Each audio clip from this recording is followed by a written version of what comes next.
Pinuntahan ni Felix si Lara para ibigay ang balang naiwan ng sniper. At sinabi din niya na pinatay na rin niya si Tommy. Wala na silang problema.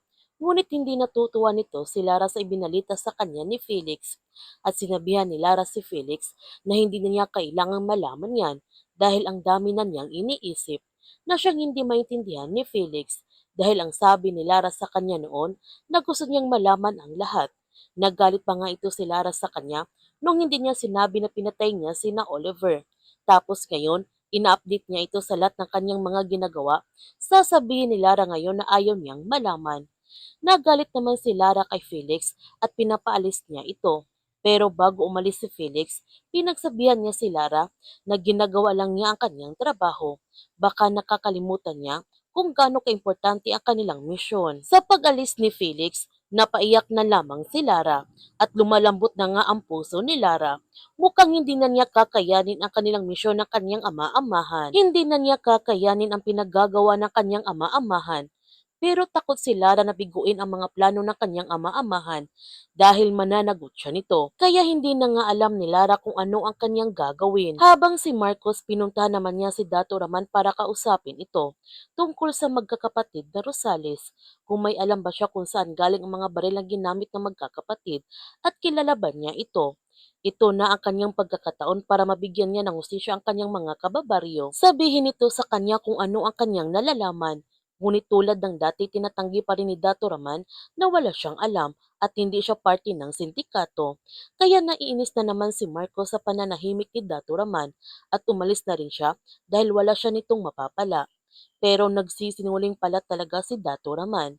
May alam talaga siya tungkol sa mga sindikato na nagpapakalat ng iligal na armas sa bansa at kailangan niyang manahimik para sa kaligtasan ng kanyang mga anak. Gayunpaman sinundan ni Jalil si Jamila para kausapin niya ito ng palihim at tiyakap niya na mahigpit ang kanyang kapatid dahil ligtas ito sa nangyaring hostage taking sa ospital.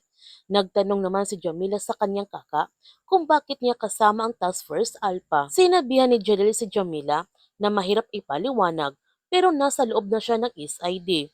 Pinasok niya ang grupo ni Marcos Reyes para alamin ang totoo at para hanapin ang kanilang ama. Sinabihan ni Jamila ang kanyang kaka na sobrang delikado ang kanyang ginagawa. Ang sabi ni Jalil na alam niya pero ang mahalaga nasa loob na siya. Yung mga taong binabangga niya kung sino man ang nasa likod nitong lahat, makapangyarihan sila. At yung mga tao lang sa ahensya ang makagagawa nito sa kanilang ama, kaya alam niya na sa tamang direksyon siya nito. Sinabihan ni Jamila ang kanyang kaka na ayaw niyang mapahamak siya, pero nararamdaman niya na papalapit na sila sa kanilang ama. Tinanong naman ni Jalil ang kanyang kapatid bakit siya nag-apply sa ospital na yon. Ang sagot ni Jamila, dahil alam niya na makakatulong siya nito sa kanya. Napapalapit na siya kay doktora at nalaman niya na ginagawa ni Marcos Reyes ang lahat para malaman ang totoong nangyari sa isla. Naniniwala si Marcos Reyes na may sumubotahi sa kanilang misyon. Alam niya na tutol siya nito sa kanyang ginagawa, pero kung hahayaan siya nito, marami siyang maitutulong sa kanya. Sobrang komplikado na ng kanilang mga buhay ngayon. Gusto niyang gawin ang lahat para matapos na itong lahat, para bumalik na sa dati yung buhay nila, yung buhay nilang mapayapa. Kaya hindi na nga pinipigilan ni Jalil ang mga ginagawa ni Jamila. Dahil pati rin siya nito, gusto na niyang bumalik sa isla na kasama ang kanilang ama at gagawin niya ang lahat para matupad ito. Naalala naman ni Felix ang kanyang mapait na nakaraan na palagi siya nitong binubuli ng kanyang mga kaklase noon at minamaltrato pa siya ng kanyang mga lasinggero dahil sa kanyang pagiging mahina. Dahil araw-araw nga siyang binugbog ng kanyang ama, natutunan na nga niyang lumaban nito at sa murang edad napatay niya ang kanyang ama at namuhay siya nito sa lansangan.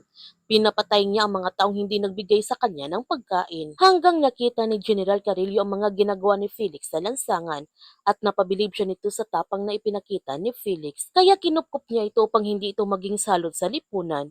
Tinuruan niya si Felix kung paano kontrolin ang kanyang galit at pinaaral niya ito. Nung nakapagtapos na si Felix sa kanyang pag-aaral, pinasok niya ito sa India para magtatrabaho ito para sa kanya. Kaya malaki ang utang na loob ni Felix kay General Carillo. Ano ba talaga ang mga pinaplano ni General Carillo para sa bansa? Yan ang ating abangan sa The Blood versus Duty.